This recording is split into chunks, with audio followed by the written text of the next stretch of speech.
Bonsoir à toutes et à tous. Donc, les chiens aboient, la caravane passe.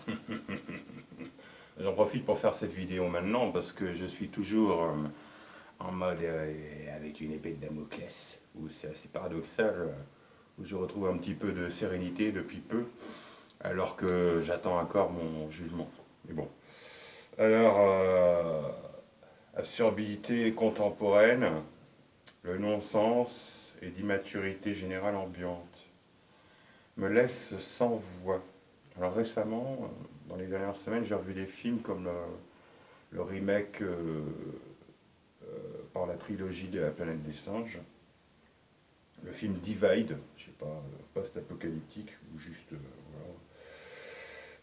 Et puis là, hier, Mad Heidi, pour ceux qui l'ont vu, c'est assez. Bon, ça met en relief un peu l'époque qu'on vit, hein, et ce que je dis là. Et je voudrais ajouter une des séries, des meilleures séries à mon sens de ces 10, 15, 20 dernières années, qui est Breaking Bad. Une véritable critique de la société, quoi. Hors pair. Donc, outre ces trucs-là, globalement, je trouve qu'on manque d'imagination depuis quelque temps dans le cinéma de façon générale. Donc, il serait temps de renouveler tout ça. Donc, nous sommes donc le mardi 11 avril 2023 et il est un peu plus 21h30. Donc, est-ce la fin du début ou le début de la fin? Eh oui, Minus Premier, toi et tes potes corrompus jusqu'à la moelle, vous êtes définitivement et viscéralement de sacrées ordures. Soutien total à Valérie au passage. Pour s'entêter à ce point grotesque, il faut pas que je sois trop près de la caisse claire. Alors, bon, le drapeau phi derrière, je sais pas, ça dérange personne. On dirait le truc communiste, tiens, non, je plaisante. Bon, faut pas insulter.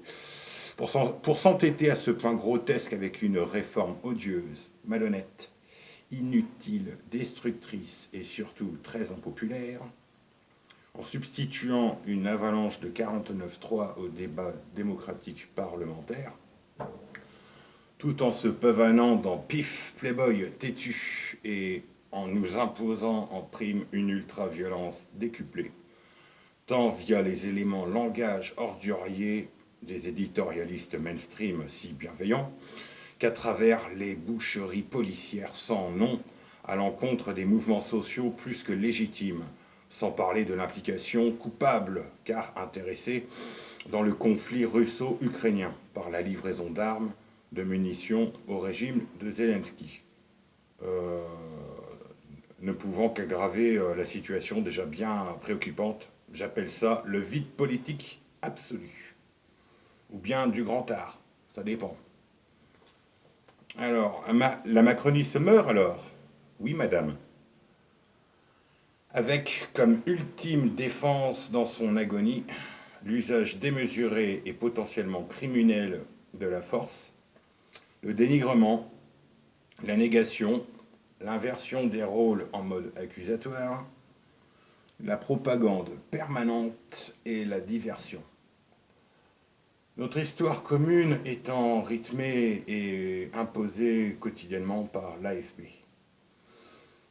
Malgré que la bande organisée ait failli tomber à 9 petites voix près avec une motion de censure unitaire, j'ai l'impression que depuis ce rendez-vous avec l'histoire confisquée de peu, mais seulement retardée à mon sens, j'ai l'impression donc que les macronistes et surtout les médias français honteusement à leur secours se déchaînent dans une ultra-violence verbale plus férocement que jamais. Je cite, manifestation émaillée de violence d'ultra-gauche. Ben oui, faut surtout pas dire émaillée de violence policière. Et en permanence, tout est de la faute à Mélenchon. Macron, t'es pas bon, laisse ta place à Mélenchon.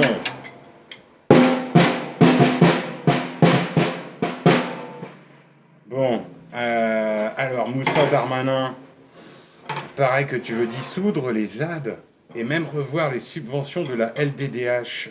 C'est pas bien ça.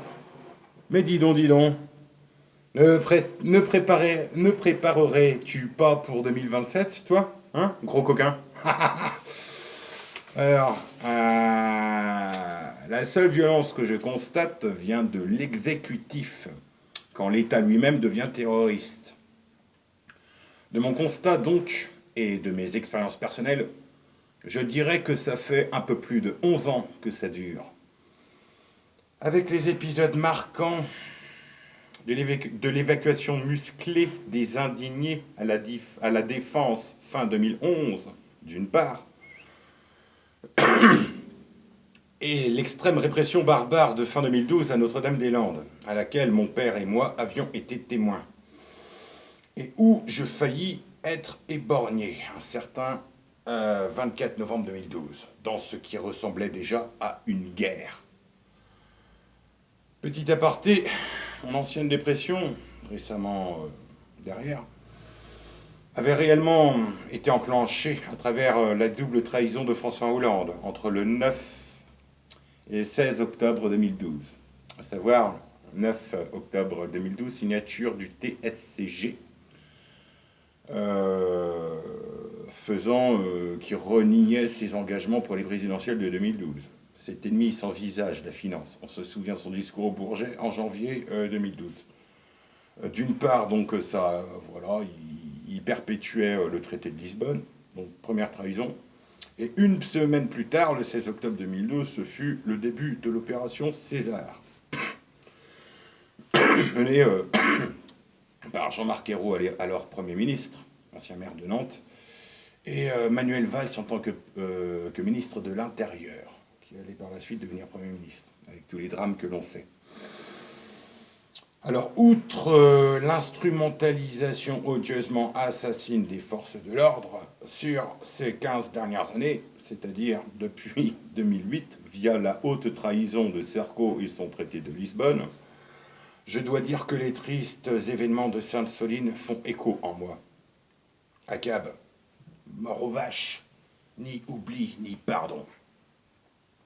Violence, répression, 2 points. Darmanin et la maire et la Macronie, versus LFI et le peuple. Mais en attendant, indignation à géométrie variable. Toujours et encore de plus belle, les mêmes mensonges, méthodes lâchement immorales à coup d'inversion accusatoire, et donc d'inversion de rôle et valeurs, sous fond de culpabilisation digne de l'Inquisition, et en prime avec un ton de plus en plus arrogant au teint détestable. Ils sont où les vrais terroristes intellectuels, hein? Et curieux de voir, comme par hasard, dans la même séquence, au même moment, l'arrivée des Black Blocs. Ça fait 10 ans que ça dure, ça aussi. Lesquels sont en réalité, 3 points de suspension, je vous laisse deviner. Des personnes payées ou non, certainement fils à papa-maman, hein, œuvrant pour un réseau ou pour un autre, selon les intérêts du moment. Mais la propagande anti-humaniste continue sa basse besogne quand tu vois Éric Zemmour sur BFM VC face à des Truchot, Marshall et Duhamel complaisants, tout sourire, dire ouvertement avec son air narquois « L'extrême gauche organise le chaos ». On pourrait se demander aussi quid du Mossad israélien dans tout ceci. Je plaisante, lol. Ou pas. Au goulag, Sonia Mabrouk et toutes les autres putes collabos, propagandistes, au service et aux ordres de cette bande organisée, constituée de pires crapules qui soient, servant in fine l'empire du mal. Dommage que Charles III ne soit pas venu à Versailles voir Minus Ier. Je pense qu'on avait à peu près tous, du moins on était beaucoup, à avoir la même idée. Ah, ça ira, ça ira, ça ira. Tic-tac, tic-tac, tic-tac. Bon, il n'y a que les imbéciles qui ne changent pas d'avis. Alors je dis grand bravo à Sandrine Rousseau, qui contraste nettement un Fabien Roussel allant draguer du côté, non de chez Swann, mais de chez Bernard Cazeneuve. Rémi Fraisse, souviens-toi, honte à lui, qui s'enfonce inexorablement et lamentablement dans les limbes de la médiocrité, j'ai envie de dire. Mais donc, très, très grand respect à Madame Rousseau, donc, comme quoi, tout comme avec la France insoumise, sur certains sujets, on peut se retrouver d'accord, voire en phase. Rien n'est jamais perdu. Alors, la semaine dernière, Elisabeth Borne, Valeur, Thatcher a enfin daigné recevoir les syndicats. La belle affaire. Foutage de gueule, purement cynique, ou bien mise en scène supplémentaire. Et alors donc, si supercherie, alors pourquoi pas aussi se poser la même question concernant cette pauvre Valérie, honteusement instrumentalisée, à l'insu de son plein gré, dans le but de nuire aux mouvements sociaux en cours. Par ailleurs, je ne serais pas étonné que Damien Tarel, Rémi Monde, du fameux convoi de la liberté, et bien d'autres, soient proches des réseaux d'extrême droite, lesquels sont largement entretenus, encouragés, appuyés par les élites oligarchiques au service de la sphère financière, avec des types comme Bernard Arnault ou Vincent Bolloré, par exemple. On l'a vu récemment avec les cas Hanouna, dans la, entre guillemets l'affaire Louis Boyard. Et comme la Macronie a bien besoin de l'extrême droite pour pouvoir se maintenir en place, à défaut de nous rendre des comptes, pas étonnant qu'à la télé, c'est le même langage dominant à faire mourir une deuxième fois Hannah Arendt. Y aurait-il eu comme des tractations secrètes colorées de rouge brun, que cela ne m'étonnerait guère également.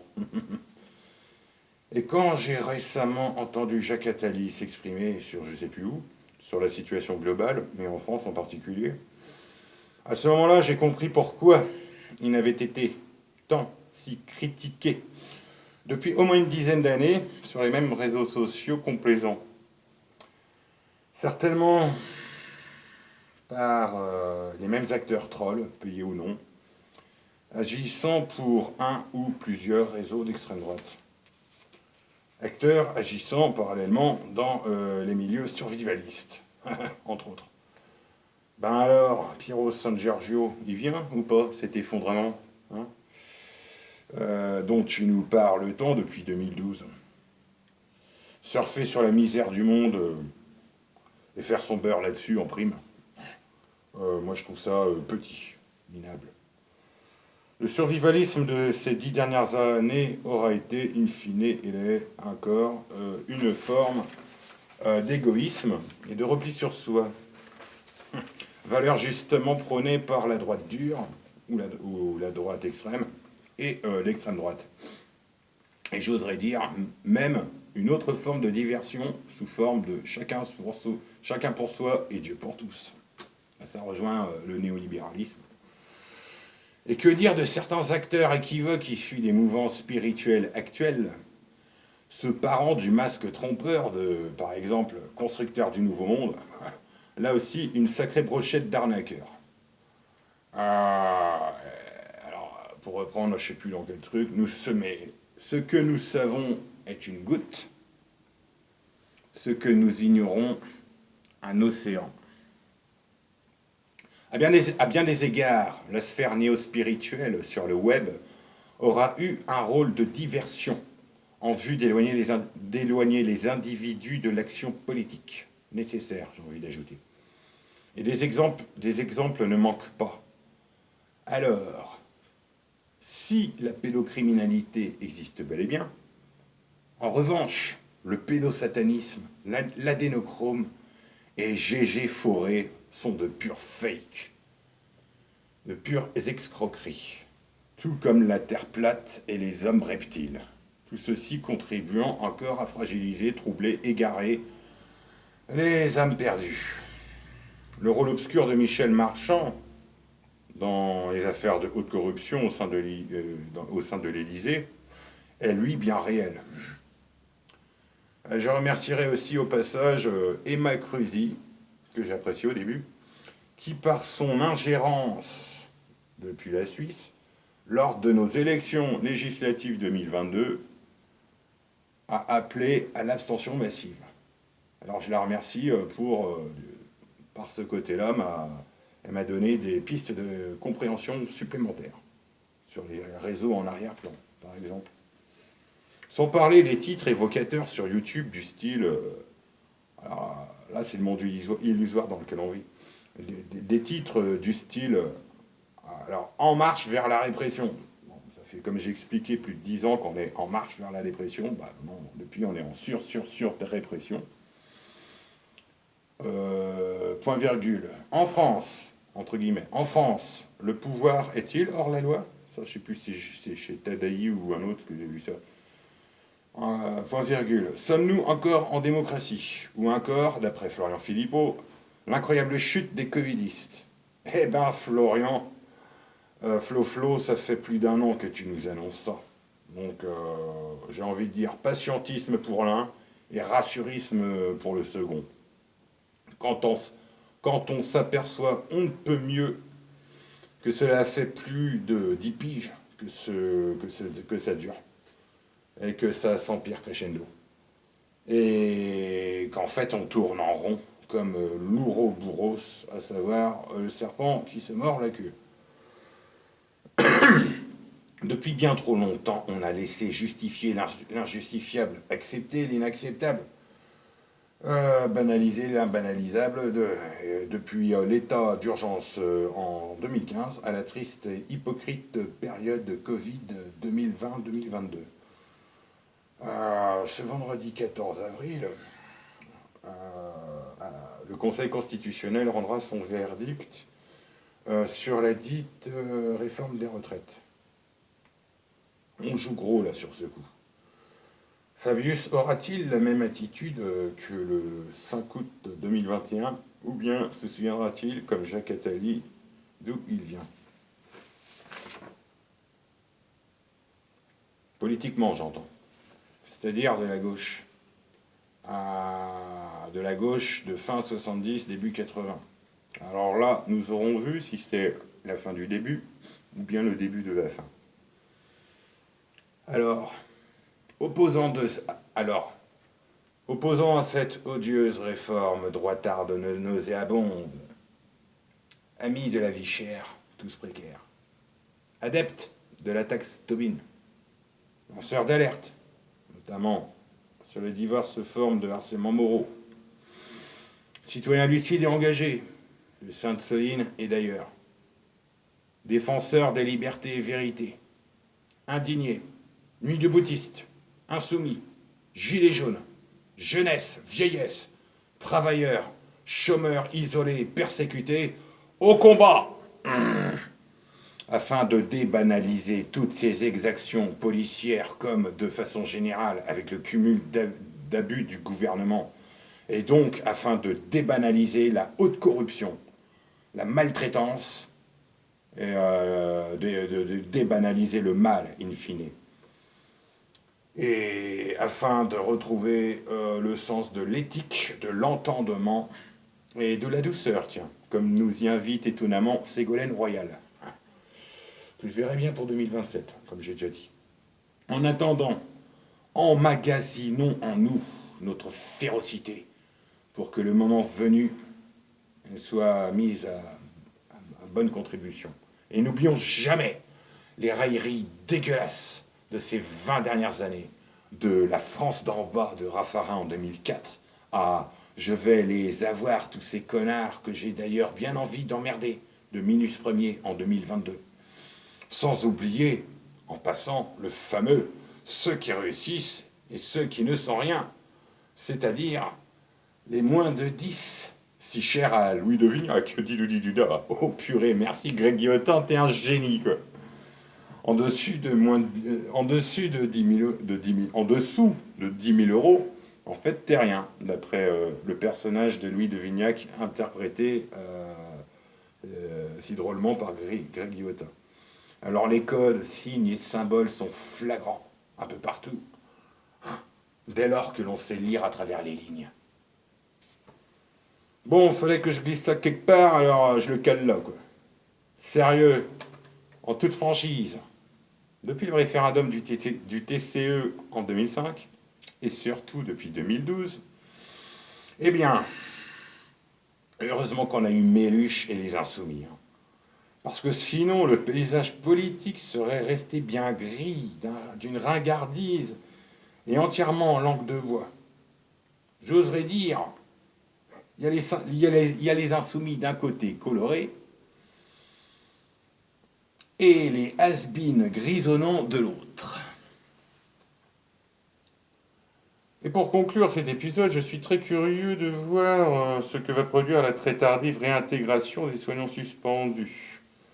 Alors même que l'on apprend récemment qu'un rapport choc sur la gestion du Covid-19, censé demeurer secret encore un certain temps, ce rapport, qui désavoue totalement l'État français. Moi je dis, il va y avoir du sport, mon essor.